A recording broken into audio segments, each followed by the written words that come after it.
Oremos juntos.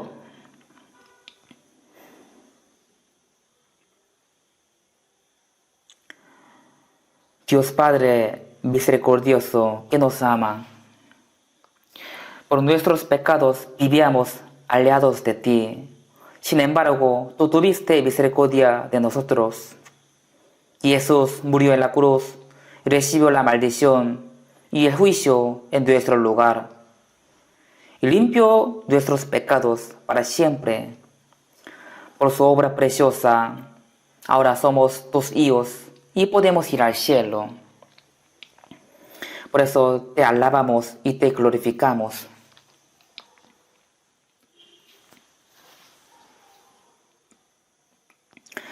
Durante una semana nos hemos reunido aquí para aprender tu palabra, y algunos entendieron tu gracia y tu salvación y fueron salvos.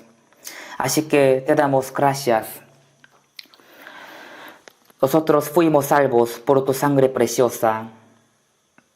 Ayúdanos con tu palabra y con tu poder, para que podamos vivir siendo dignos de ser tus hijos. También guíanos para que cada día nuestros corazones, nuestras vidas se renuevan, para que podamos recibir al Señor con la gloria. Si es que hay algunos que no han sido salvos, aunque escucharon la palabra, entonces abre el corazón de ellos para que ellos puedan tener la vida eterna, entendiendo tu amor, que es tan grande y tan maravilloso.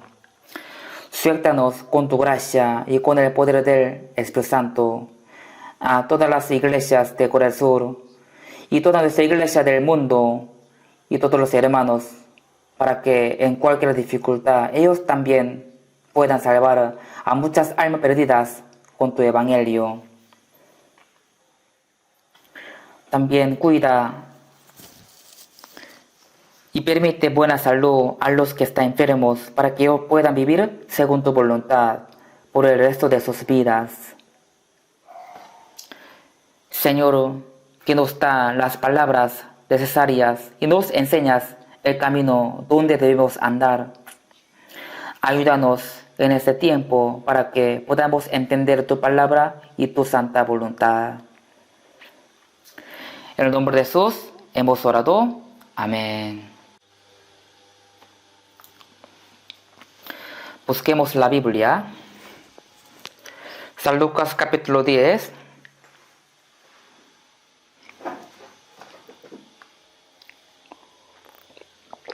Capítulo 10, versículo 25. Hasta 37. Capítulo 10, versículo desde 25 hasta 37. Yo voy a leer. Y aquí un intérprete de la ley se levantó y dijo para probarle: Maestro, ¿haciendo qué cosa heredaré la vida eterna? Él le dijo: ¿qué está escrito en la ley? ¿Cómo lees? Aquel respondió, dijo: amarás al Señor tu Dios con todo tu corazón y con toda tu alma y con todas tus fuerzas y con toda tu mente, y a tu prójimo como a ti mismo. Y le dijo: bien has respondido, haz esto y vivirás. Pero él, queriendo justificarse a sí mismo, dijo a Jesús: ¿y quién es mi prójimo? Respondiendo Jesús dijo: un hombre descendía de Jerusalén a Jericó y cayó en manos de ladrones, los cuales le despojaron, e hiriéndole se fueron, dejándole medio muerto. Aconteció que descendió un sacerdote por aquel camino y viéndole pasó de largo. Asimismo un levita, llegando cerca de aquel lugar y viéndole pasó de largo. Pero un samaritano que iba de camino vino cerca de él y viéndole fue movido a misericordia, y acercándose vendó sus heridas, echándoles aceite y vino y poniéndole en su cabalgadura, lo llevó al mesón y cuidó de él. Otro día al partir sacó 2 denarios, los dio al mesonero y le dijo: cuídamele, y todo lo que gaste de más yo te lo pagaré cuando regrese. ¿Quién pues de estos tres te parece que fue el prójimo del que cayó en manos de los ladrones? Él dijo, el que usó de misericordia con él. Entonces Jesús le dijo, ve y haz tú lo mismo.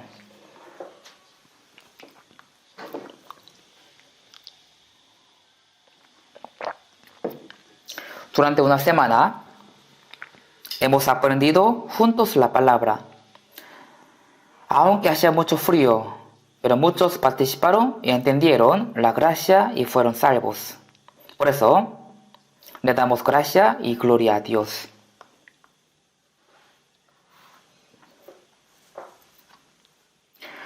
Hoy día participaron nuevas almas que fueron salvas. De mi parte, sean bienvenidos.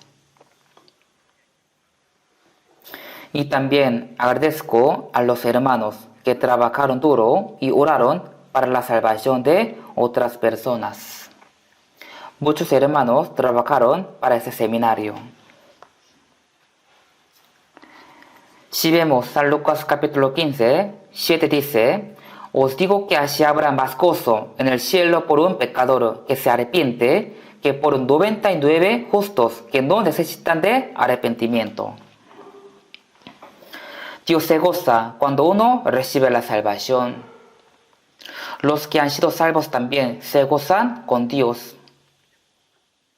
Hebreo 2.3 dice, ¿cómo escaparemos nosotros si descuidamos una salvación tan grande? Dios creó todas las cosas de este mundo, hasta el universo, y está manejando la historia de la humanidad. Pero entre sus obras suyas, entre sus obras grandes, la obra más grande y más maravillosa es salvar a las almas perdidas. Dios puede hacer todas las cosas con su palabra y su poder, pero únicamente no puede salvar a los salvos, a los pecadores, solo con su palabra y su poder. Por eso Él envió a su unigénito y lo hizo morir en la cruz para quitar el pecado del mundo.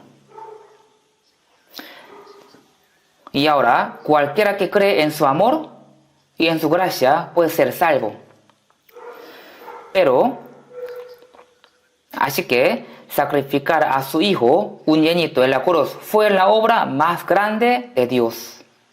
Dios jamás podrá hacer una obra más grande que esta. Él nos salvó por su gran sacrificio.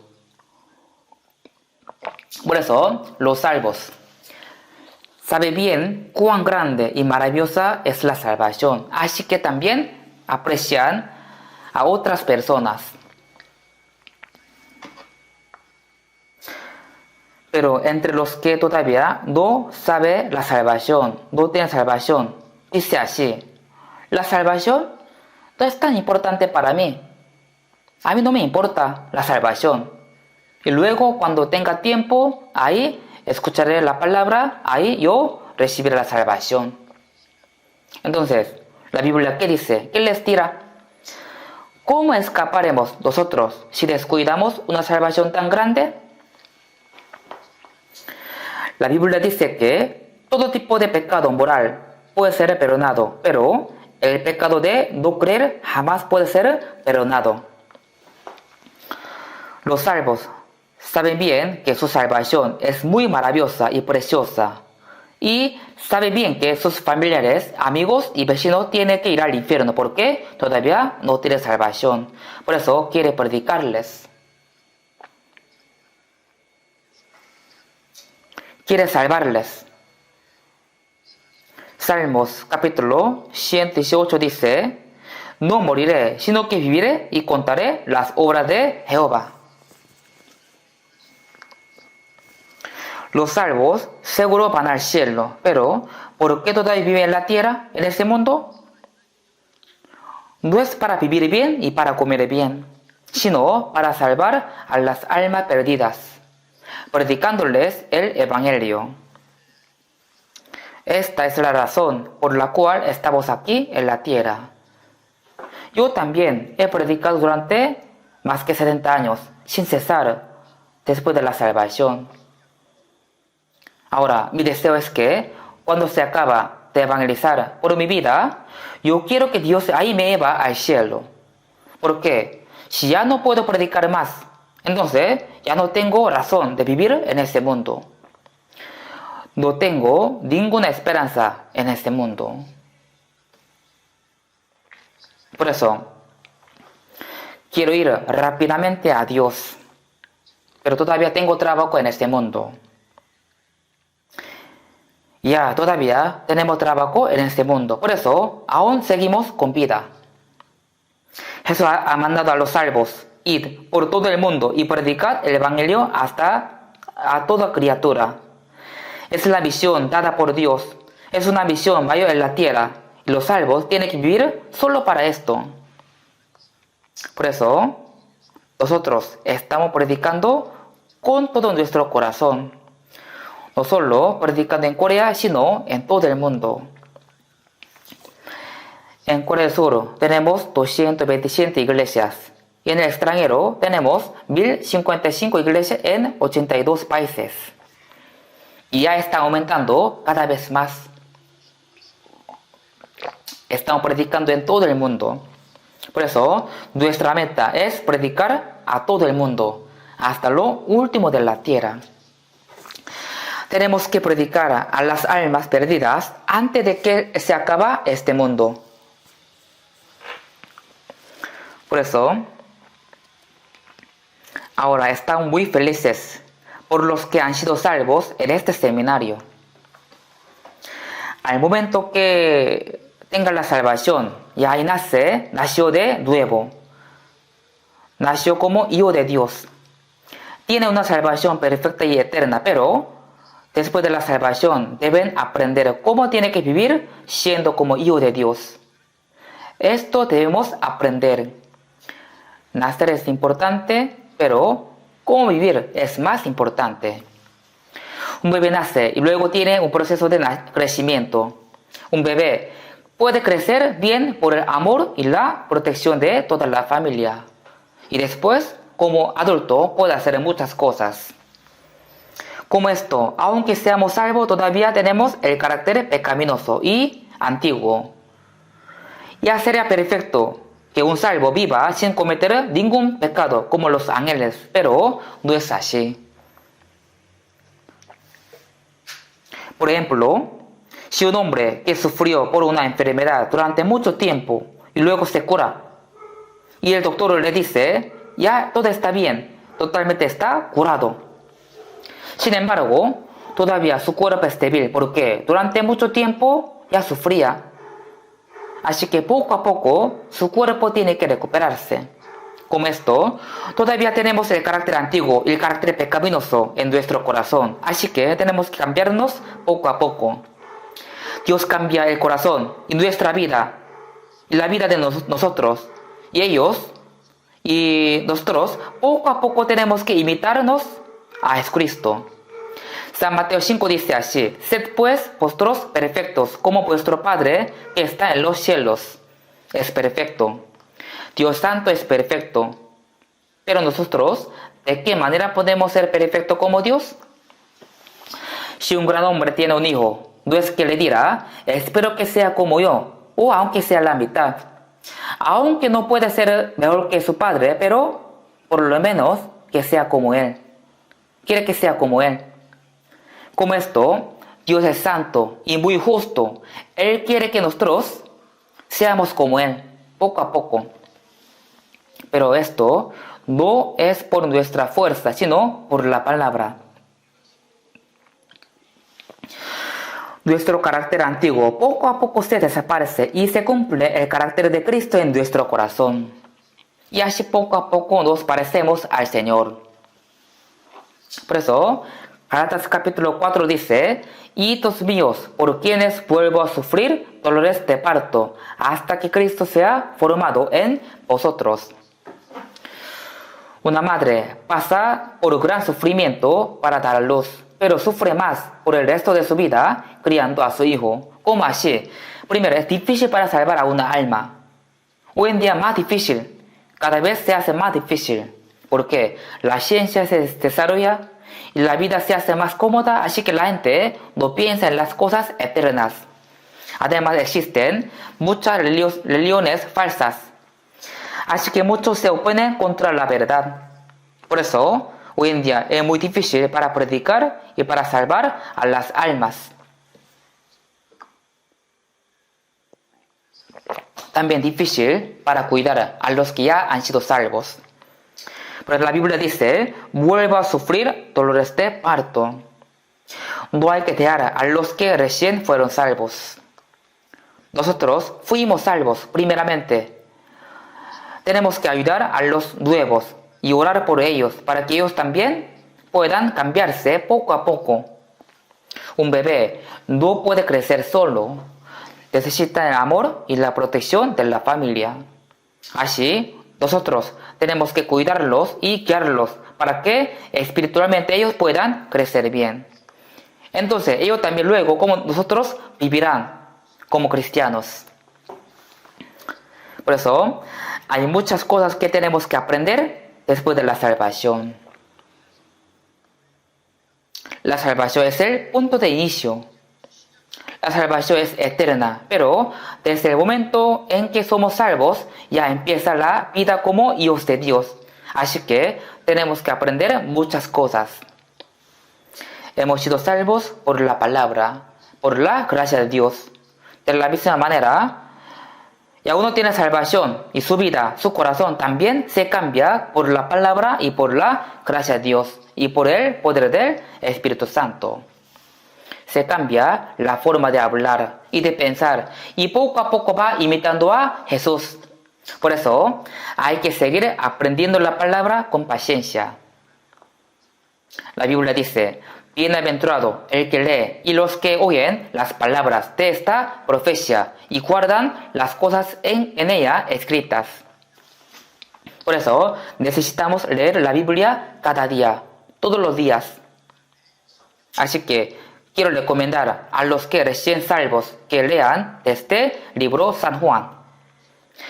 Toda la Biblia es importante, pero entre los libros de la Biblia, el libro Juan es muy importante. Es más importante, así yo pienso. Por eso, lean un capítulo, o 2 capítulos, o 3 capítulos cada día. Después puede leer el libro San Mateo. O sea, desde San Mateo puede leer el Nuevo Testamento. En el Antiguo Testamento hay algunas cosas difíciles para entender. Si es difícil, lea nomás. Luego puede leer luego. Por eso, primero lean desde el Nuevo Testamento y también lean Proverbios y Eclesiastés. Son los libros más fáciles en Antiguo Testamento. Así tiene que leer la Biblia todos los días. También, hoy han visto que los hermanos han memorizado. Hay que memorizar. Puede memorizar caminando, manejando. Inclusive, mientras duerme, se acuerda. Entonces, este versículo se graba en su corazón y cambia su carácter. En Salmos dice, en mi corazón he guardado tus dichos para no pecar contra ti. Si tiene los versículos en su corazón, Dios le ayuda para no pecar a través de los versículos memorizados. Por eso, es muy importante leer la Biblia y aprender la Biblia. Porque así la vida se va a cambiar poco a poco y finalmente su cuerpo se va a transformar a un cuerpo espiritual y glorioso como el de Jesús.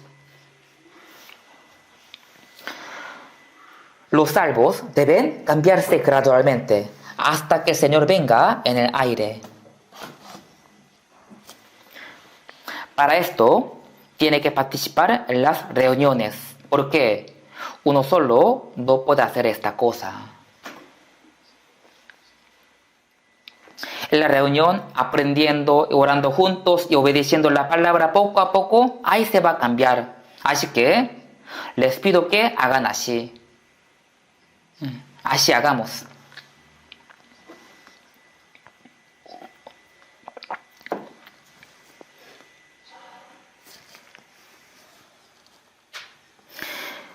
Y hoy vamos a aprender una palabra importante que deben saber después de la salvación. Si vemos la palabra que hemos leído, San Lucas capítulo 10, 25, yo voy a leer. Y aquí un intérprete de la ley se levantó y dijo, para probarle, maestro, ¿haciendo qué cosa heredaré la vida eterna? El intérprete de la ley era el que enseñaba las leyes al pueblo de Israel.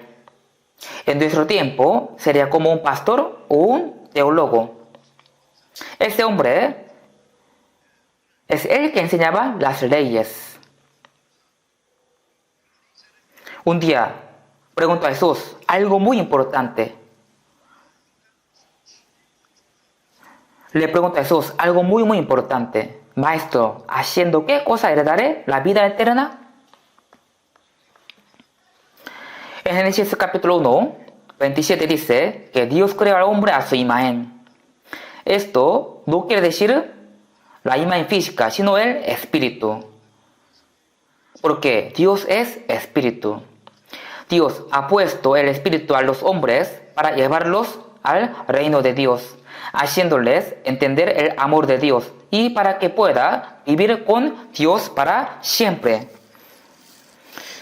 siendo la pareja de amor. O sea, Dios creó al hombre a su imagen para que el hombre sea como Dios. Por eso, la gente nació para obtener la vida eterna. Y Jesús vino a este mundo para salvar a los pecadores y para darles la vida eterna. Por eso, este intérprete de la ley buscaba la verdad. O sea, tiene que saber qué es la vida eterna. Pero así preguntó a Jesús, Maestro, ¿haciendo qué cosa heredaré la vida eterna? Pero esta pregunta es totalmente incorrecta. El que tiene que recibir la vida eterna tiene una mala actitud. Está equivocado. ¿Por qué? Primero, él estaba probando a Jesús. No preguntó a Jesús para tener la vida eterna, sino para probarlo. Jesús es Dios mismo. Es el Creador. Dios mismo vino a este mundo en forma de carne para salvar a los hombres. Pero este intérprete de la ley, siendo hombre, estaba probando a Jesús. Es increíble. En Deuteronomio dice que no podemos probar a Dios. También San Mateo 4 dice, cuando el diablo ha tentado a Jesús, dice, no tentarás al Señor tu Dios. Pero este hombre se atrevió a probar a Jesús. Un hombre no puede probar a Jesús. Solo uno puede probarse a sí mismo. Probarse a sí mismo si tiene la fe correcta o no. Uno puede ir al cielo solo por la fe. Entonces, hay que confirmar si mi fe es correcta o no. Tengo que confirmarlo. Por eso, 2 Corintios capítulo 13, 5 dice, examinaos a vosotros mismos si estáis en la fe. En San Mateo 7 dice, no todo el que me dice, Señor, Señor, entrará en el cielo. En ese mundo hay muchos que dicen, Señor, Señor. Ellos son creyentes. Si creen que Dios existe, si creen que existe el mundo eterno, yo también creo todo. Cree que Dios existe y cree que existe el cielo y el infierno. Pero mi fe que yo tengo es reconocida o no por Dios. Santiago 2, ¿qué dice? Cree que Dios es uno, bien haces. También los demonios creen y tiemblan. Los demonios también creen en Dios. Un hombre endemoniado dijo a Jesús, ¿quién tiene conmigo, Jesús, hijo del Dios Altísimo? Ahora los judíos no reconocían que Jesús era hijo de Dios, pero los demonios sí lo reconocían. Por eso Dios dijo, ¿tú crees que Dios es uno? Bien haces. También los demonios creen y tiemblan. Solo teniendo la fe que Dios existe, con esta fe no puede ir al cielo. Los judíos estaban creyendo en Dios, pero ellos mismos crucifican a Jesús y lo maldieron. Ahora también, mucha gente para la iglesia dicen, yo tengo la fe, yo creo, yo tengo la fe. Pero Dios reconocerá su fe. La Biblia habla de la fe naufragada, la fe negada, la fe falsa. Si tiene fe, pero no es la fe de la salvación. Por eso tenemos que confirmar si nuestra fe es correcta o no. ¿Cómo podemos confirmar esto? Con la palabra, con la Biblia. Porque dice, la fe es por oír y oír por la palabra de Dios. A veces nosotros examinamos nuestro cuerpo para saber si estamos bien o no de salud. De la misma manera, examinaos a vosotros mismos si estáis en la fe. Por la Biblia tenemos que confirmar que de verdad yo creí que Dios existe, o de verdad yo entendí que yo era pecador, tenía que ir al infierno, y también si de verdad yo entendí que Dios murió en la cruz, yo realmente nací de nuevo o no. Hay que confirmar uno cada uno. Entonces podrá confirmar la fe que tiene. Si uno cree sin conocer, tendría la fe ciega. También uno cree y hace muchas cosas sin conocer bien. Entonces tendría la fe lunática. Alguno tiene la fe lunática. Sin conocer bien, cree y locamente hace muchas cosas para su Señor. Hoy en día también hay muchas doctrinas falsas, hay muchas sectas. Una secta tiene una enseñanza muy rara. ¿Por qué? Ellos dicen que su pastor se llama Imani, no va a morir. También dice que ellos son 144.000 que menciona en el Apocalipsis. Ellos no son, sino son judíos. Pero algunos de verdad creen esto. Cuando escuchan la verdad, no quieren creer. Pero si se aferran en la falsedad. Esto es una fe incorrecta, una fe falsa. De todos modos, no puede probar a Dios, sino hay que probarse a sí mismo con la palabra. Por eso, este intérprete de la ley tuvo error. También otro error que él preguntó así, él dijo así: Maestro, ¿haciendo qué cosa heredaré la vida eterna? Ya sabemos, ser salvo, recibir el perdón de pecado, nacer de nuevo y tiene vida eterna, todas son misma expresión. Pero todo esto no por su propio esfuerzo. Nadie puede ser salvo con su propio esfuerzo. Por eso Romanos dice así: ya que por las obras de la ley, ningún ser humano será justificado delante de él. ¿Por qué? Por medio de la ley es el conocimiento del pecado. Nadie puede ir al cielo por la obra, por las leyes. Aunque hace mucha buena obra, no puede ir al cielo. No puede ser salvo guardando las leyes. Pero este intérprete de la ley estaba así preguntaba: ¿haciendo qué cosa heredaré la vida eterna? Esto quiere decir que él así decía: enséñame lo que tengo que hacer. Yo hago, yo cumplo, yo puedo cumplir, solo enséñame. Yo haré todas las cosas que tú me mandes. Es una hipocresía y soberbia. Por eso ese hombre buscaba la verdad, pero tenía una actitud incorrecta. Jesús le dijo: ¿qué es escrito en la ley? ¿Cómo lees? ¿Cómo lees? Amarás al Señor, tu Dios, con todo tu corazón, y con toda tu alma, y con todas tus fuerzas, y con toda tu mente, y a tu prójimo como a ti mismo. Jesús le dijo: bien has respondido, haz esto y vivirás. Los mandamientos se dividen en dos partes: los mandamientos para con Dios y los mandamientos entre hombres. Ese hombre también sabía bien esto.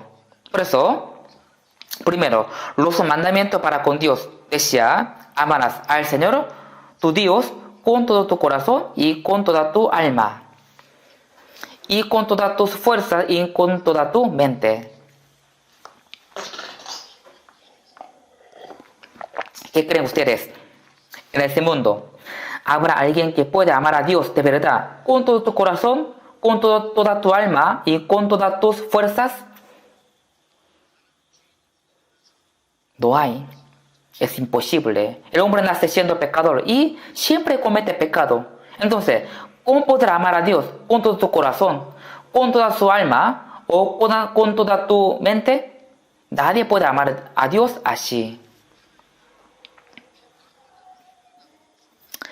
El que puede amar a Dios con todo su corazón, con toda su alma, también puede amar a su prójimo como a sí mismo. Cuando yo tengo hambre, como. Igual, si otro tiene hambre, le doy comida, mi comida. Cuando estoy desnudo, me visto. Al igual, si otro no tiene ropa, yo doy mi ropa. Así, yo amo otro como a mí mismo. ¿Quién podrá hacer esto? El que ama a Dios con todo su corazón y con toda su alma. Ese hombre puede amar a otro como a sí mismo. Pero ¿quién en este mundo? ¿Quién podrá amar de esa manera? De verdad, ¿quién puede amar a otro como a sí mismo? Es imposible.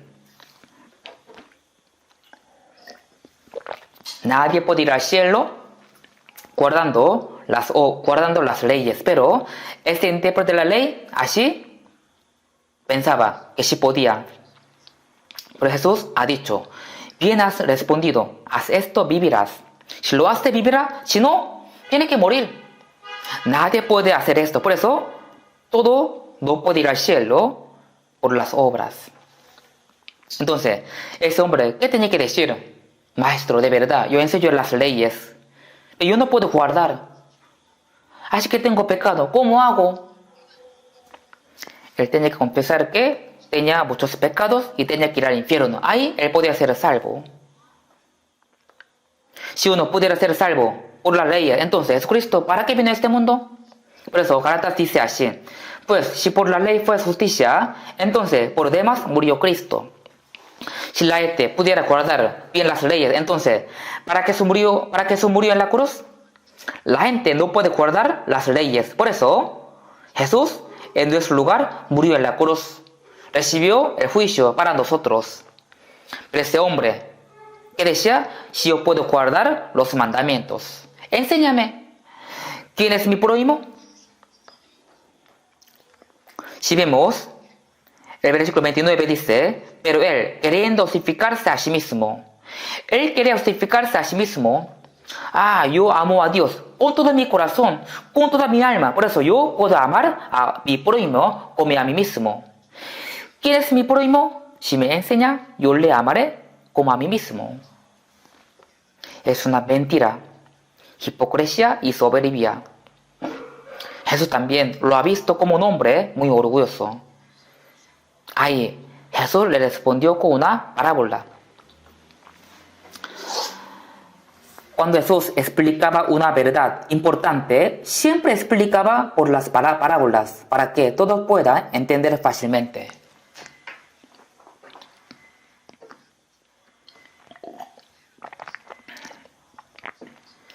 Un hombre descendía de Jerusalén a Jericó y cayó en manos de ladrones, los cuales le despojaron y hiriéndole se fueron, dejándole medio muerto. Esta parábola tiene su significado. Primero, Jerusalén es una santa ciudad. Está ubicado en un lugar alto, a 772 metros de altura. Indica una ciudad santa. Un hombre descendía de Jerusalén a Jericó. Descendía significa que se estaba pervirtiendo moralmente. Jericó estaba ubicado en un lugar bajo, a una altura 250 metros más bajo que el nivel del mar. Y descendía más, estaba el mar muerto. El mar muerto está ubicado casi 400 metros bajo que el nivel del mar. Es el lugar más bajo de este mundo. Es un lugar donde se destruyó la ciudad Sodoma y Gomorra con fuego y azufre.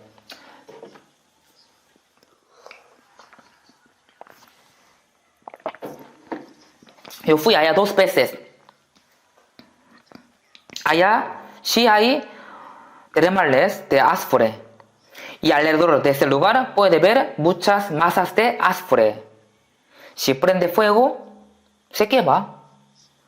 Ahí las ciudades Sodoma, Gomorra, Adán y Seboim se destruyeron con fuego y azufre. Entonces, Jerusalén significa una santa ciudad y el mar muerto indica el infierno. El mar muerto indica el infierno. Ahí no puede vivir ni un pez. La ciudad de Jericó estaba en medio de Jerusalén y el mar muerto. Un hombre descendía de Jerusalén a Jericó. Eso significa que un hombre se está pervirtiendo, apartándose de Dios. Desde Jerusalén hasta Jericó hay una distancia de 35 kilómetros. Es un camino de descenso, bien curvoso. En esta vía no hay árboles, sino solo hay rocas. Por eso los ladrones se escondieron atrás de las rocas y asaltaban a los que pasaban por allí. Jesús dio una parábola por lo que realmente pasaba en aquel momento. Un hombre descendía de Jerusalén a Jericó y cayó en manos de ladrones, los cuales le despojaron e hiriéndole se fueron, dejándole medio muerto. ¿Esto qué quiere decir? Eso significa que un hombre está pervirtiendo, apartándose de Dios. Está descendiendo poco a poco. Al final llega hasta el mar muerto, o sea, al infierno.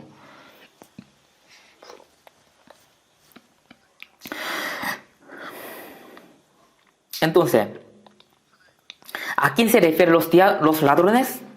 El diablo. El diablo ataca y quita las cosas de los que están apartados de Dios, los cuales le despojaron e hiriéndole se fueron, dejándole medio muerto.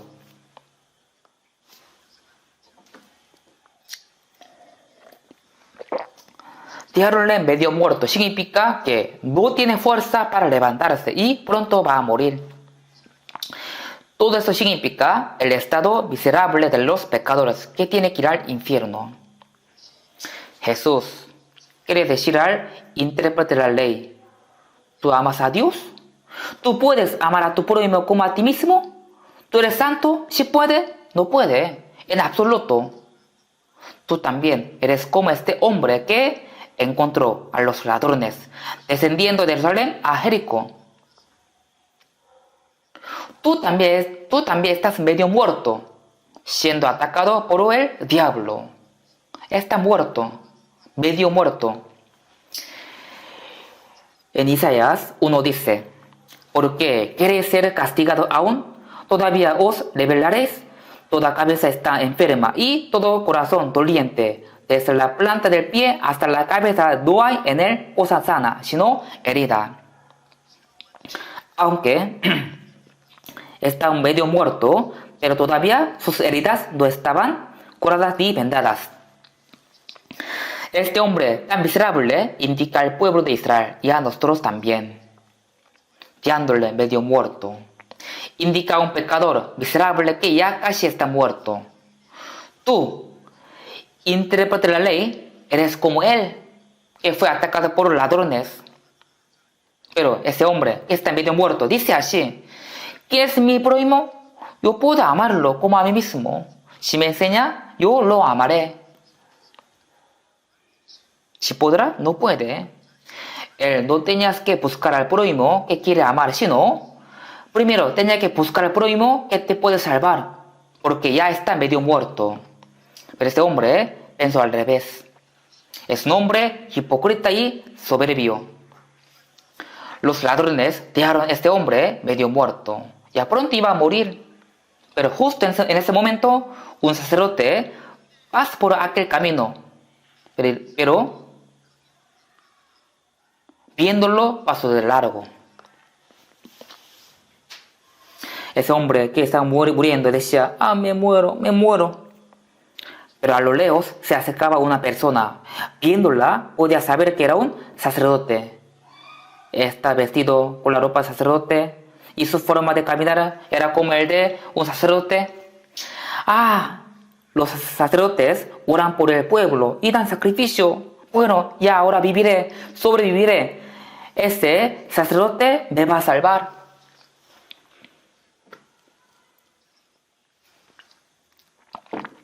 En nuestra época sería un pastor famoso.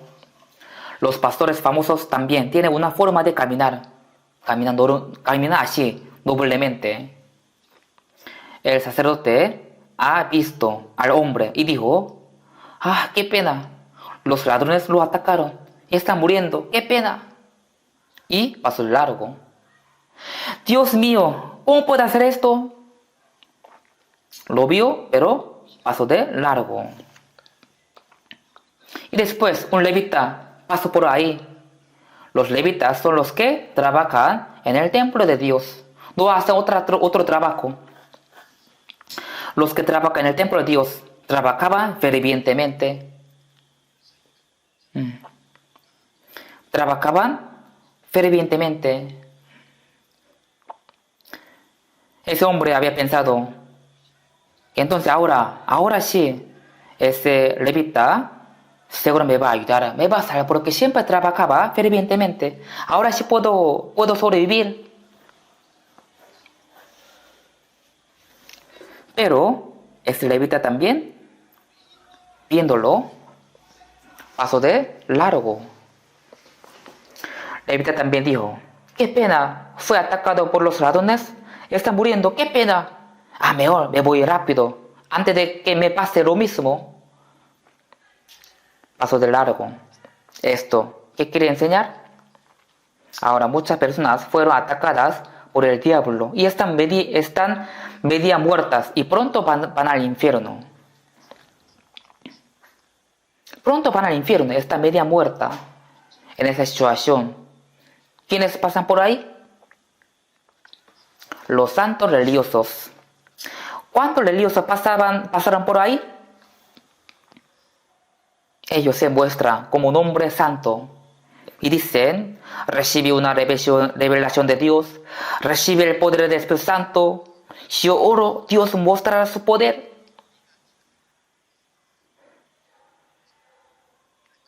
Si vemos sus cultos, parece que van a derramar fuego del Espíritu Santo.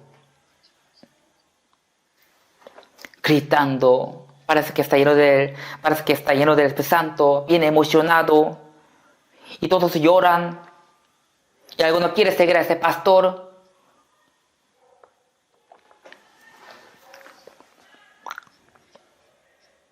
Pero al terminarse ese sermón, todo ánimo, toda emoción desaparece directamente y rápidamente. De esta manera, ¿puede salvar a otra persona? No puede. También, ¿a quién indica los levitas? El levita indica a los que hacen mucho servicio en la iglesia. Con el corazón ferviente, hacen muchas cosas en la iglesia, enseñan la palabra en el colegio de la iglesia, el coro, y diácono y anciano. Hay muchos que trabajan con celo en la iglesia. Está bien que trabaje con el corazón ferviente, pero su fervor y su obra ¿puede salvarle? No puede. Entonces, podemos pensar que el levita nos indica a nosotros mismos el que hace la obra fervientemente. No con mi esfuerzo, ni mi vida limpia, ni mi obra pueden salvarme. Así canta una canción. Su fervor y su celo, su esmero, ¿todo esto puede salvar su espíritu? No puede. Esto también pasará de largo. Su estado miserable sigue igual. Tenemos que saber esto. Pero después aparece un samaritano. ¿Quiénes son samaritanos? Cuando murió el rey Salomón, el reino de Israel se dividió en dos: norte de Israel y sur Judá. El norte de Israel cometió mucho pecado, por eso Dios lo castigó por medio de Asiria.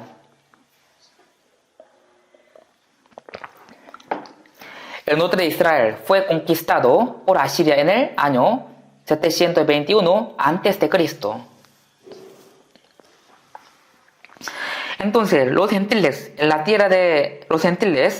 entraron en la tierra del norte de Israel. Ahí se han mezclado entre judíos y gentiles. Por esa razón, los del norte de Israel adoraban a Dios y también a los ídolos de los gentiles. Por eso, los samaritanos son judíos mezclados con gentiles. Así que los del sur de Judá trataban a los samaritanos como traidores y como perros. No los consideraban humanos. Por eso, los judíos odiaban a los samaritanos. Los samaritanos también odiaban a los judíos. San Juan capítulo 4, ahí sale que Jesús pasó por la tierra de Samaria, yendo de Jerusalén a Galilea. Ahí Jesús tuvo cansancio, hambre y sed. Ahí se encontró con una samaritana cerca de un pozo. Ella fue ahí para sacar agua. Y esa mujer samaritana, de verdad, tenía muchos pecados. Era gran pecadora. Porque ella andaba seduciendo a los hombres. Tenía muchos esposos. Ya tenía muchos hombres. Tenía muchas parejas. Y ya está viviendo con el sexto marido.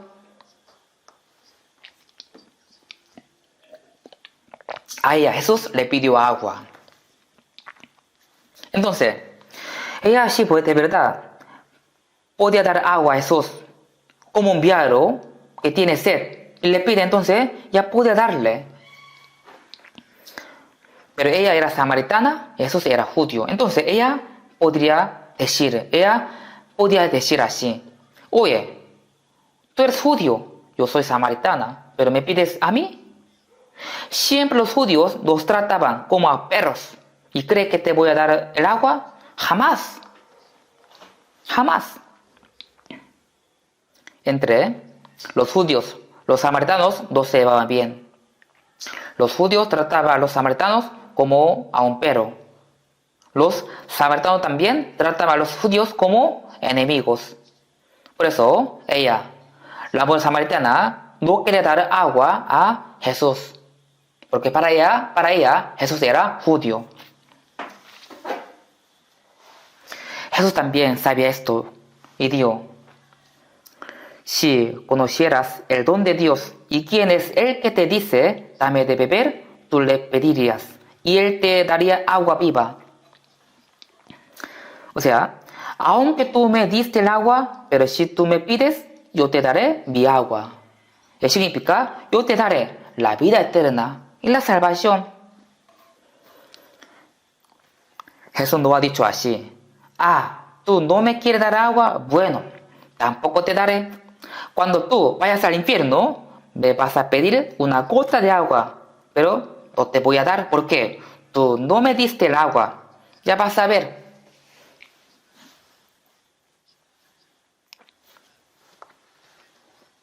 No ha dicho así, sino que le dijo: aunque tú no me diste el agua, pero yo te daré mi agua si tú me pides. Bueno, esta historia ya luego aprendemos, pero con esto podemos saber que los judíos y los samaritanos no se llevaban bien. Por eso también, en Juan 8 dice: los judíos le dieron a Jesús: ¿no decimos bien nosotros que tú eres samaritano y que tienes demonios? O sea, los judíos menospreciaban a Jesús diciéndole que era samaritano. Le decían que estaba endemoniado, viendo que Jesús hacía el milagro. Menospreciando tanto a Jesús, le decían: ¿tú eres samaritano? ¿Tú eres samaritano? Jesús les respondió: yo no tengo demonio, antes oro a mi Padre y vosotros me desoláis. Jesús, quien fue menospreciado por los judíos, indica a este samaritano, quien ayudó al hombre medio muerto. Indica a Jesús, este samaritano. El hombre que fue atacado por los ladrones era judío. El sacerdote y el levita todos pasaron de largo, aunque era su pueblo, era judío. Entonces, ¿ese samaritano lo ayudaría? Si fuera un samaritano normal, diría así: siempre nos trataba como perro, y también nos despreciaban, Bien hecho. Espero que muera rápido. Este judío siempre nos menospreciaba. Ya muere rápido. Muere rápido. Pero ¿cómo ha hecho el samaritano? Viéndole, fue movido a misericordia. Ese samaritano se refiere a Jesús. Él tuvo misericordia y se le acercó. ¡Ah, qué pena! Está muriendo. No lo puedo dejar así. Acercándose, viendo sus heridas, echándoles aceite del vino.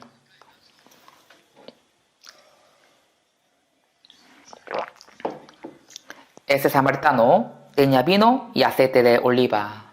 Vino oliva sí era comida en aquel momento, pero también usaba como las medicinas.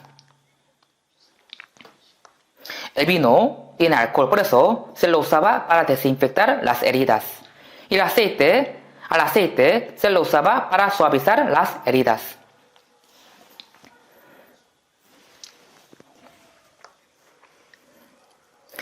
Viendo sus heridas, seguramente rompió su ropa y vendó las heridas del hombre que fue atacado por los ratones. Y poniéndole en su cabalgadura, lo llevó al mesón y cuidó de él. Lo llevó al mesón. Mesón era un lugar donde reposaban los viajeros. Y pidió al mesonero que lo cuide. Que lo cuide.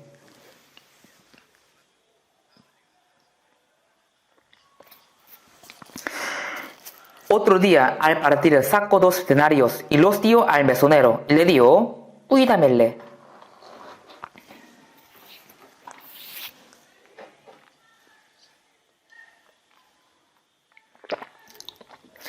Pidió que lo cuide y lo cure, dándole 2 denarios y dijo: todo lo que gaste de más yo te lo pagaré cuando regrese. Cuídelo bien hasta que yo regrese. Si gaste más, le pagaré. Este samaritano se refiere a Jesús. A Jesús. El intérprete de la ley preguntó: ¿quién es mi prójimo? ¿Quién es mi prójimo? Jesús seguro le habría dicho: oye, tú eres hombre medio muerto por los ladrones. No tienes que buscar al prójimo a quien vas a amar, sino tienes que buscar al prójimo que te puede salvar. Tú eres ese hombre muriendo. Yo soy el prójimo que te puede salvar.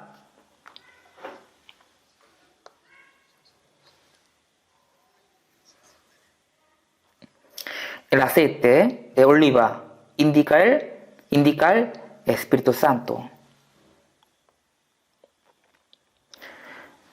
Si vemos 2 Corintios capítulo 2, dice: cómo Dios unió con el Espíritu Santo. Por eso, el aceite de oliva indica al Espíritu Santo. Y el vino indica la sangre de Jesús. Cuando Jesús, antes de morir, en la Santa Cena, partió el pan a los discípulos, dijo: tomad, comed, este es mi cuerpo. Y dándole vino: esta es mi sangre del nuevo pacto. Ahora los hombres han sido atacados. Por eso están heridos y están muriendo por los pecadores, por los pecados. Entonces, ¿con qué puede curarlas? Con la sangre y el Espíritu Santo. Un pecador renace con la sangre y con el Espíritu Santo. Un pecador que está muriendo primero tiene que decir: sálvame, Señor. Entonces el Espíritu Santo obrará. Pero si dice: yo soy buena persona, soy hombre limpio, yo guardo los mandamientos, entonces no le va a salvar. ¿Qué es arrepentimiento? El arrepentimiento es que un pecador, sabiendo su destino de ir al infierno, y diga: sálvame. No es confesar los pecados que han cometido, sino entender bien que tiene que ir al infierno y tiene que pedirle a Dios. Así, Dios, Señor, ten misericordia de mí, sálvame, ayúdame, quiero ir al cielo. Este es el arrepentimiento verdadero. Entonces, el Espíritu Santo obra en esta persona. Jesús murió para quitar el pecado del mundo, pero ¿todo el hombre cree en esto? No. Entonces, ¿quiénes son los que creen esta cosa? Primero, debe entender que es un pecador miserable antes de entender la gracia de Dios. Yo nací siendo pecador y cometía mucho pecado, como beber agua. Al morirme, tengo que ir al infierno, tengo que recibir el juicio de Dios. Entendiendo esto, tiene que pedirle a Dios que lo salve, diciendo: Dios, sálvame, socorro, ayúdame. Cuando Jesús fue crucificado, al lado de él había dos malhechores. Uno decía: si tú eres hijo de Dios, sálvate a ti mismo y sálvame. Pero hay otro dijo: no digas así, Jesús es el que vino a este mundo para salvar a los pecadores. Él está muriendo por mí, porque soy pecador. Y reprendió al otro malhechor: tú y yo estamos crucificados por nuestros pecados, pero Jesús no tiene pecado. Pero tú, ¿no tienes miedo a Dios? ¿No tienes miedo a Dios? Así lo reprendió y le pidió a Jesús: Señor Jesús, acuérdate de mí cuando vengas en tu reino. Entonces, si yo fuera Jesús, así habré dicho: sinvergüenza, ¿a cuántos mataste? Siempre robabas, cometías mucho pecado, y siquiera fuiste a la iglesia. ¿Hiciste por lo menos una vez algo bueno? ¿Y así quiere ir al cielo? Sinvergüenza. En ninguna manera. Tú, anda al infierno. Anda al infierno. Yo le hubiera dicho así. Pero Jesús estaba contento. ¿Por qué? Le están muriendo por este malhechor. Jesús le dijo: hoy estarás conmigo en el paraíso. Hoy estarás conmigo en el paraíso. Después de la muerte de Jesús, ese malhechor fue el primer hombre salvo.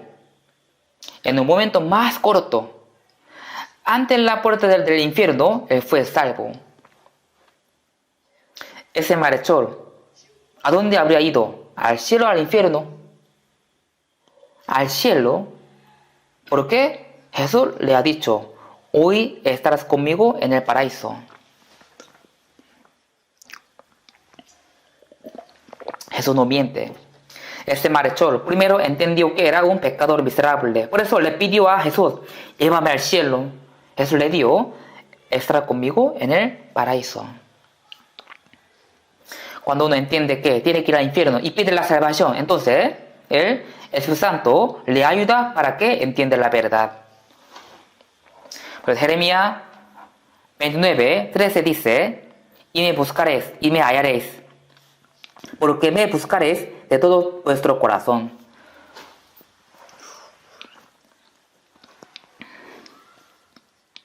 Si uno de corazón busca la gracia de Dios, entonces Dios le ayuda para que entienda su gracia.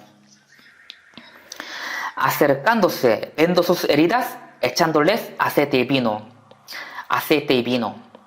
Las heridas de los pecadores que tienen que ir al infierno pueden ser curadas solo con la sangre y el Espíritu Santo. Con la sangre y por la ayuda del Espíritu Santo. Por eso, si vemos Juan 15, pero cuando venga el Consolador, Él dará testimonio acerca de mí. El Espíritu Santo nos ayuda para que podamos entender y creer que Jesús nos perdonó muriendo en la cruz. Por eso, 2 Corintios 2 dice: nosotros no hemos recibido el Espíritu de Dios, sino el Espíritu que proviene de Dios, para que sepamos lo que Dios nos ha concedido. El Espíritu de Dios nos ayuda para que podamos entender la gracia de Dios y el amor de Jesús, quien murió en la cruz. El aceite y el vino significa que el Espíritu Santo y la sangre de Jesús. El samaritano llevó al hombre al mesón. Ese hombre ya fue salvo, pero todavía tenía heridas profundas. Por eso tenía que recibir un tratamiento por algún tiempo. Entonces, Jesús lo llevó al mesón. Jesús lo llevó al mesón para que lo cuiden. ¿Qué significa mesón? ¿Saben dónde Jesús llevó a los salvos? A la iglesia. Mesón indica la iglesia. La iglesia es el grupo de los salvos. Por eso Jesús lleva a los salvos a la iglesia. Entonces, ¿quién será el mesonero? Es el Espíritu Santo, no es el pastor. Por eso el Espíritu Santo opera en la iglesia, entre nosotros. Él cuida a los salvos con el amor, con la gracia. Dándole 2 denarios. Tío, cuídamele. Veamos bien esto. Primero, ha vendado las heridas con aceite y con el vino. Y lo llevó al mesón.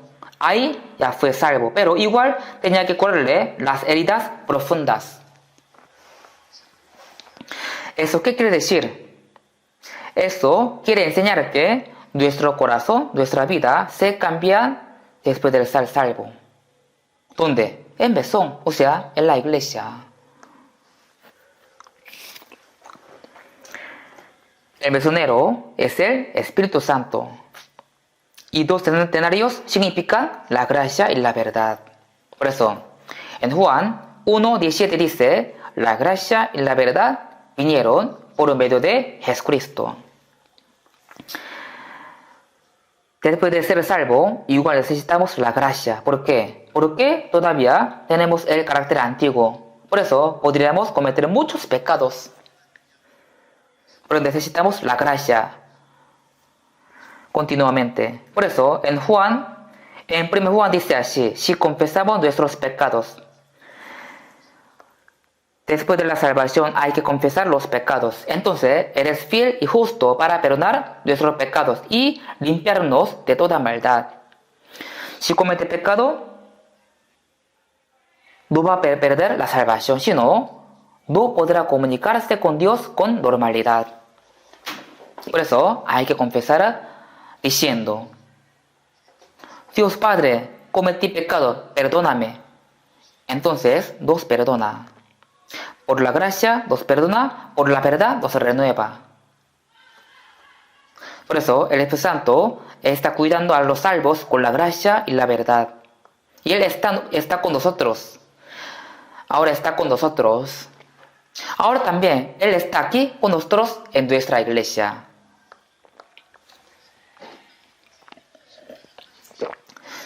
Cuídamele y todo lo que gastes de más yo te lo pagaré cuando regrese. ¿Cuándo regrese? ¿Qué significa? Jesús viene otra vez. En la primera venida murió en la cruz y nos perdonó. Y el Espíritu Santo nos hace entender esa gracia y nos renueva cada día. Eres Él que nos hizo entender la gracia y nos renueva cada día hasta la venida del Señor. También dice, todo lo que gastes de más, yo te lo pagaré cuando regreses. Eso significa, nosotros no podemos ser perfectos hasta que el Señor venga, pero tenemos que ser perfeccionados, poco a poco.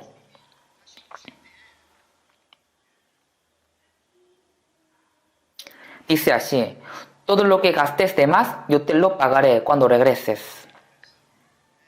¿Por qué gastará más cuando regrese? Porque cuando Él venga, Él va a perfeccionar hasta nuestro cuerpo. Nuestro cuerpo cambia poco a poco y cuando Él venga, finalmente se perfecciona. Se perfecciona nuestro cuerpo. Por eso, Romanos 8 dice, esperando la adopción, la redención de nuestro cuerpo. Cuando nuestro cuerpo recibe la salvación, cuando el Señor venga otra vez. Por eso, en Filipenses dice así, más nuestra ciudadanía está en los cielos. Los salvos son ciudadanos del cielo. Si uno nace en Corea, tiene la tienen la ciudadanía de Corea y ahora somos renacidos. Entonces, nuestro espíritu tiene ciudadanía del cielo. Significa tenemos doble nacionalidad. Mas nuestra ciudadanía está en los cielos. Todos los trámites inmigratorios están realizados y tenemos la visa. No iremos al cielo en avión, sino en un instante, cuando venga el Señor, iremos al cielo.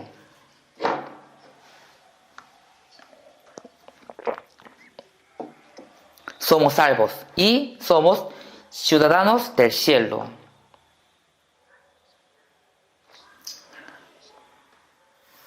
También dice, somos miembros de la familia de Dios, dice Efesios capítulo 2, 19.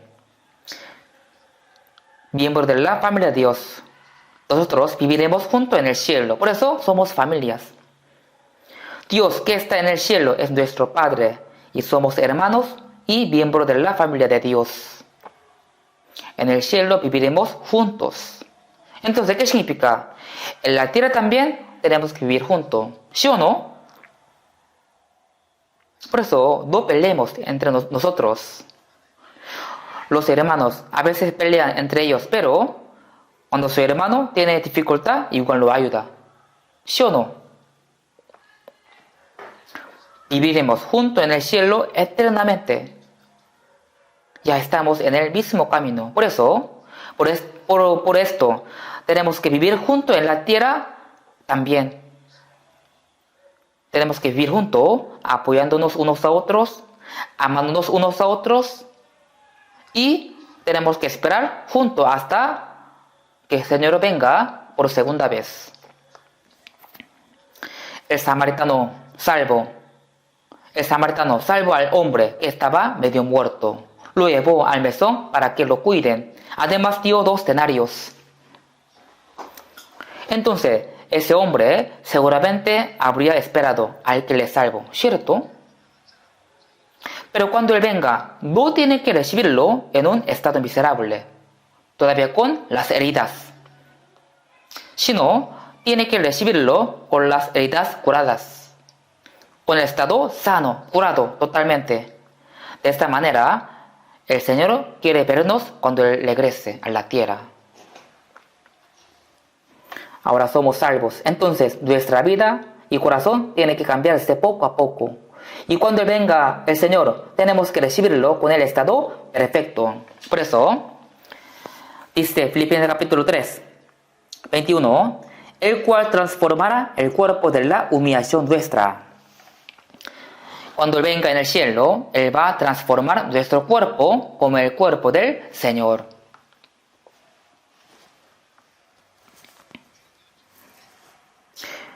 Mi cuerpo se va a transformar a un cuerpo glorioso como el del Señor. Una oruga siempre come las hojas, entra en la crisálida y al final sale volando siendo mariposa. Hay una gran diferencia entre oruga y mariposa. Oruga solo come andando en la tierra y mariposa puede volar. Así, nuestro cuerpo se va a transformar a un cuerpo glorioso. Por eso, en 1 Juan 3:1 dice, mirad, cuál amor nos ha dado el Padre para que seamos llamados hijos de Dios. Por esto el mundo no nos conoce, porque no le conoció a Él. Sabemos que cuando Él se manifieste, seremos semejantes a Él. Cuando Él venga, el Señor, seremos como Él. Nos transformaremos como Jesús, quien tiene el cuerpo glorioso. Y todo aquel que tiene esta esperanza en Él se purifica a sí mismo, así como a Él es puro.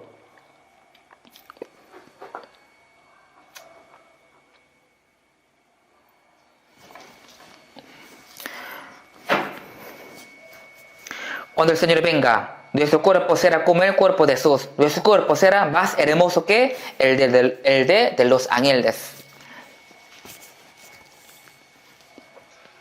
Y seremos la esposa de Jesús, quien debe ser limpio, pura. Y todo aquel que tiene esa esperanza en Él se purifica a sí mismo, así como Él es puro. Por eso tenemos que purificarnos a nosotros mismos en esta tierra. Tenemos que estar distinguidos de este mundo, Cada día tenemos que limpiarnos de toda contaminación de carne y de espíritu. Y al final seremos como el Señor. Seremos como el Señor.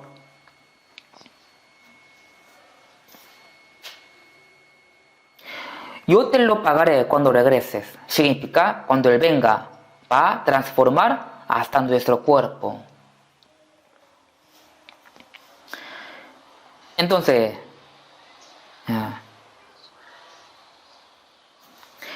ya ahora, ¿ya entiende Lucas capítulo 10, cierto? ¿Ya entendieron, sí o no? En su casa, lean otra vez este capítulo, San Lucas capítulo 10.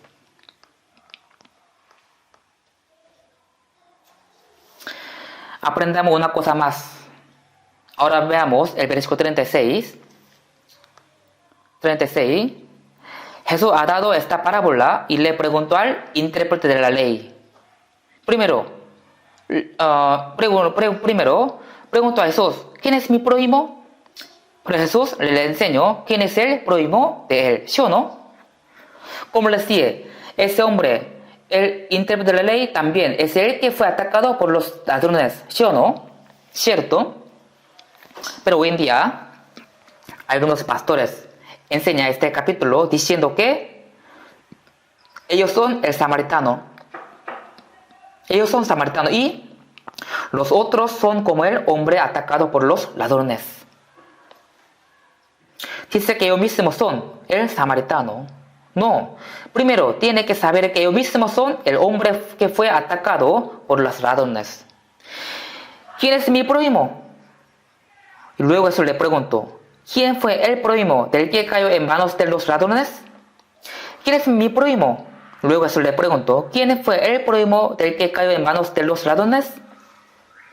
Jesús quiere decir que tú eres el que fue atacado por los ladrones. Yo soy tu prójimo. Yo soy tu samaritano. Pero ellos, los pastores, piensan al revés. Piensan que ellos mismos son el samaritano. Entonces, ¿quién podría ser el hombre atacado por los ladrones? Así ellos enseñan, sin conocer bien, ¿quién fue el prójimo del que cayó en manos de los ladrones? El intérprete de la ley era el hombre que fue atacado por los ladrones. Él no era samaritano, pero él pensaba que era samaritano. Tú eres el que fue atacado por los ladrones y yo soy tu prójimo. O sea, Jesús es el samaritano. El que usó de misericordia con él. ¿Quién es el que usó de misericordia? El samaritano. Solo Jesús puede dar misericordia. Jesús dijo, ve y haz tú lo mismo. Tenemos que entender bien este versículo. Ve y haz tú lo mismo. Significa, si tú fuiste salvo por la misericordia de Dios, entonces tú también ten misericordia de otro y ámale como a ti mismo. 1 Juan 2:6 dice, el que dice que permanece en mí, en él, debe andar como él anduvo. Somos como el que fue atacado por los ladrones y fue curado por el Señor. Y ahora el Señor nos estamos limpiando cada día en la reunión de los santos. Entonces, ¿qué tenemos que hacer? Como el Señor nos salvó, nos está cuidando, asimismo tenemos que salvar a las otras personas. ¿Sí o no? Hay que predicar a otras personas como el Señor me ha predicado. ¿Quién está morando dentro de nosotros? El salvo. El Señor, perdón. El Señor vive en nosotros. Romanos 8:9 dice, si alguno no tiene el Espíritu de Cristo, no es de Él.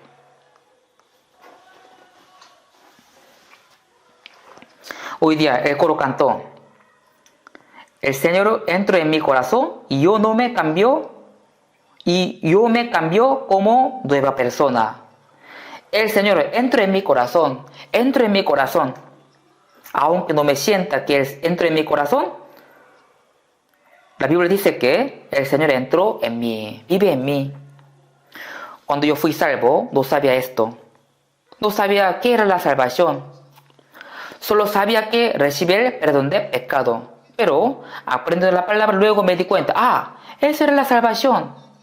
Cuando yo creí, entonces nací de nuevo. Y ahí yo obtuve la salvación, obtuve la vida eterna. Luego, yo aprendí que en ese momento yo recibí el Espíritu Santo.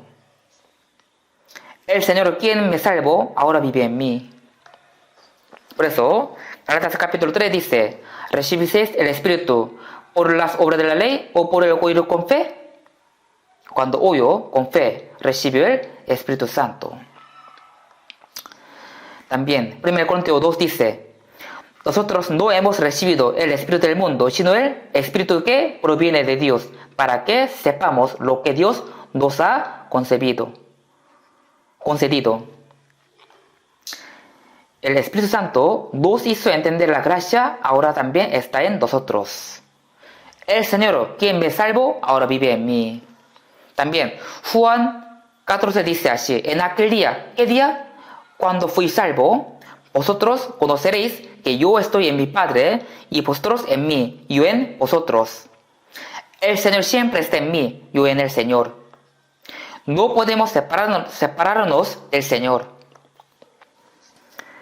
El que se une al Señor y un espíritu es con Él.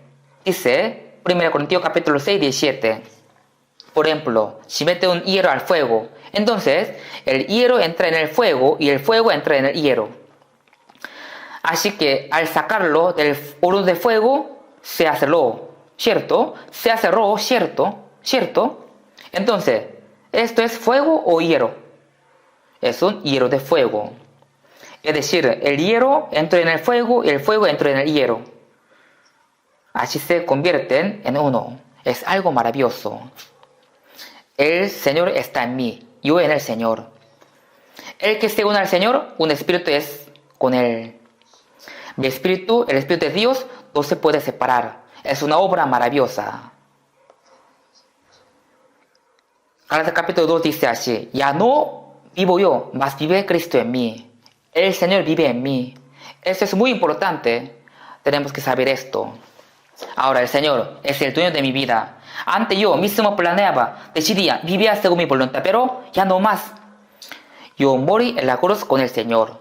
Por eso, el Señor vive en mí, y Él es el dueño de mi vida, eternamente. Si es la voluntad de Dios, viviré y moriré. Así tenemos que vivir. Ahora el Señor es el dueño de mi vida. Ya no vivo yo, mas vive Cristo en mí. Pero algunos dicen así, Señor, yo veo que tú estás cansado hoy día. Pero hoy descansa en la casa. Yo voy a ir a un lugar, pero a ti no te va a costar. Entonces tú descansa en la casa, me voy, ya vengo, chao. Entonces el Señor le dirá, bueno, vete, nos vemos luego. ¿Así dirá? No, yo también voy contigo. Él vive en mí. ¿Podemos irnos dejándolo solo?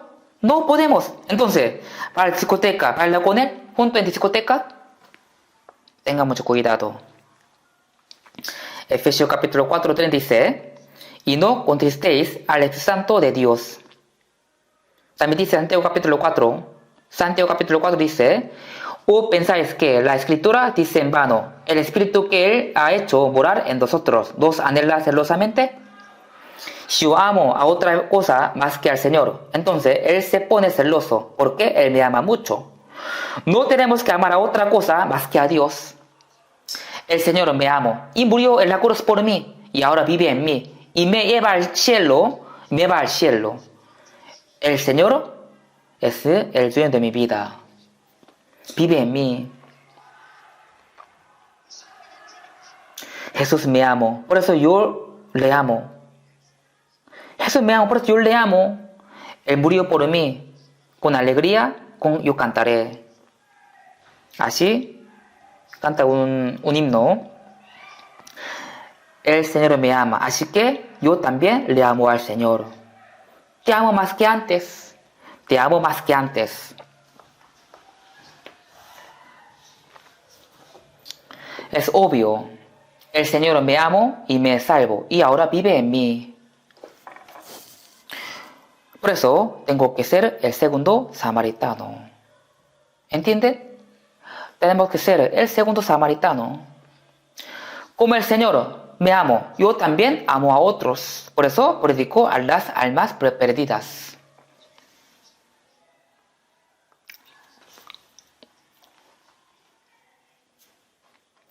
Y 1 Juan, capítulo 2, 6 dice: el que dice que permanece en él, debe andar como él anduvo.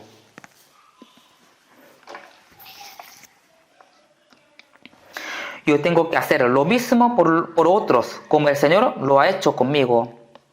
Como el Señor me ama, yo tengo que amar a otro. Y como el Señor tuvo misericordia de mí, yo tengo que tener misericordia de otras personas. Somos el segundo samaritano. Ahora, Dios salva a las almas perdidas a través de los que ya tienen salvación, o sea, por nosotros. Por eso, en Romanos 10, ¿qué dice?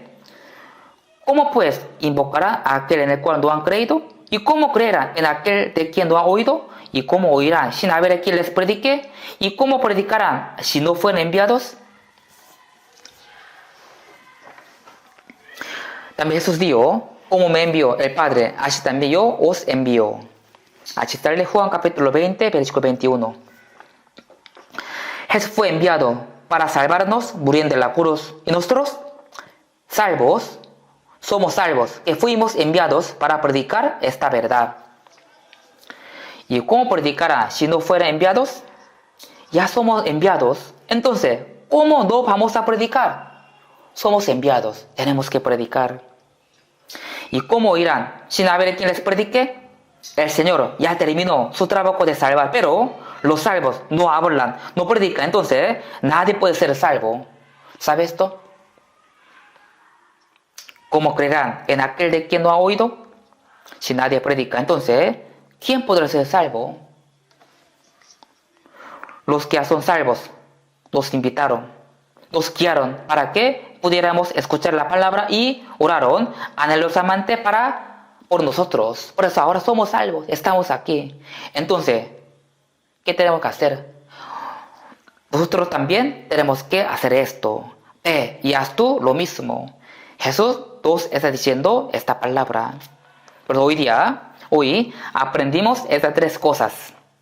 El samaritano salvó al hombre que está muerto, medio muerto, con el aceite y con el vino vendando las heridas.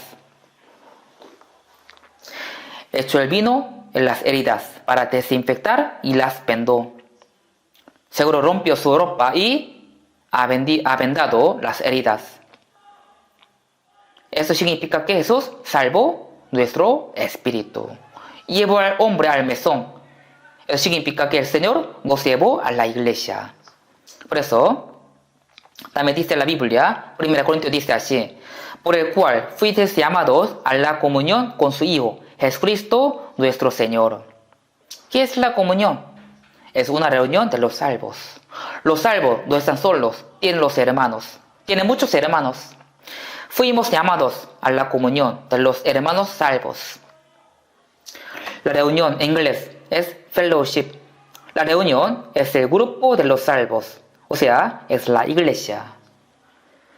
1 Juan 1:3 dice así: para que también vosotros tengáis comunión con nosotros, y nuestra comunión verdaderamente es con el Padre y con su Hijo Jesucristo. No es una reunión humana, sino es una reunión santa con el Dios Padre y Jesucristo, y con los hermanos santos. La reunión, nos amamos unos a otros, aprendemos juntos la palabra y cada día el Señor cambia nuestro corazón y nuestra vida. Y después recibiremos junto al Señor cuando Él venga. Por eso tenemos que estar aquí en la reunión. Un bebé dice, ¡qué fastidio! Toda mi familia siempre me dice, mi bebecito tierno, ay, me besan, me abrazan, qué molestia, no aguanto más. y un día noche salió de la casa. Entonces, tal vez un perro callejero podría morderlo. O alguien que lo encuentra en la calle lo llevará a un orfanato. Entonces, ¿qué le pasará? Va a crecer como un huérfano y luego podría ser un vagabundo. No tiene que apartarse de la reunión. Será huérfano. Hay que estar aquí en la iglesia, permanecer en la reunión hasta que el Señor venga. Cuídamele y todo lo que gasté de más, yo te lo pagaré cuando regrese. ¿Ya sabe qué significa esto? Hay que estar en la iglesia permaneciendo. Un bebé crece bien con el amor y la protección de toda la familia. Por eso, en la iglesia, el Señor nos cuida, nos enseña. Y nosotros aprendemos juntos la palabra, así poco a poco nuestra vida se cambia. Y al final seremos perfectos, como el Señor cuando Él venga otra vez. Hoy aprendamos hasta aquí. Hay muchas cosas que todavía tenemos que aprender. Por eso, sigan aprendiendo, sigan estudiando. Y a los que fueron salvos en el seminario, lean la Biblia desde San Juan. Oremos juntos. Dios Padre misericordioso, aun cuando no te conocíamos, tú nos amaste primeramente. Nosotros vivíamos en los pecados, éramos tus enemigos, pero tú tuviste misericordia de nosotros y moriste derramando toda tu sangre para quitar nuestros pecados. Nos salvaste del juicio, así que te damos gracias. Tú eres nuestra vida eterna y nuestra esperanza. Gracias por estar con nosotros y por vivir en nuestros corazones. Guíanos para que podamos vivir para tu voluntad y tu gloria, permaneciendo en la iglesia por el resto de nuestras vidas, hasta que tú vengas. También guíanos para que entre nosotros nadie se aparte de esta santa reunión, esperando que tú nos guíes con tu palabra por el resto de nuestra vida. Hemos orado en el nombre de Jesús. Amén.